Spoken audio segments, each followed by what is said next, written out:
Pinterest, c'est le lieu où on a 400 millions d'utilisateurs à travers le monde qui se rendent sur la plateforme pour finalement s'inspirer. 400 millions, c'est 100 millions d'utilisateurs supplémentaires l'année dernière. Et donc, effectivement, on a fait partie des plateformes sur lesquelles on a eu une augmentation de l'usage, une augmentation de l'engagement de la part des utilisateurs. En France, c'est 19,7 millions d'utilisateurs que l'on compte selon Nixon Médiamétrie. Donc, tout autant de personnes qui se connectent chaque mois pour trouver de l'inspiration dont ils ont besoin effectivement pour leur projet. Et donc, ce qui fait aujourd'hui le succès de Pinterest, finalement, c'est un positionnement qui est particulier, un positionnement assez unique.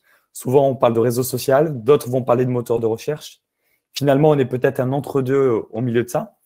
Parce qu'en fait, ce qui fait la valeur ajoutée de Pinterest, c'est une audience qui est particulièrement qualifiée et surtout intentionniste. Le point de départ, c'est effectivement l'inspiration. C'est finalement la vocation de Pinterest qui est de faciliter le passage de l'inspiration à l'action et donc finalement à un acte d'achat. Cet acte d'achat qui soit d'ordre un acte d'achat e-commerce pour des produits de consommation, un acte d'achat pour du voyage, de la réservation.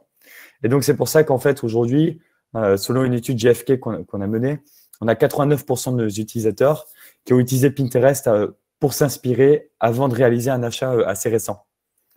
Et donc, du coup, un des atouts particuliers de la plateforme, c'est qu'effectivement, c'est une plateforme de référence pour les marques et pour les créateurs de contenu de toute taille. Parce qu'en fait, ce qui est intéressant sur Pinterest, c'est que finalement, le contenu, aujourd'hui, il n'est pas créé par les utilisateurs, comme sur un réseau social, disons, traditionnel. La majorité du contenu de Pinterest, il est créé par des marques, des créateurs de contenu ou des publishers. Et donc, finalement, l'utilisateur, lorsqu'il se connecte sur Pinterest, ce qu'il vient chercher, ce sont de l'inspiration et des réponses concrètes auprès justement de ces marques-là. Et donc, on parle beaucoup que Pinterest est une marque qui est brand-friendly, où les marques sont effectivement la bienvenue sur la plateforme.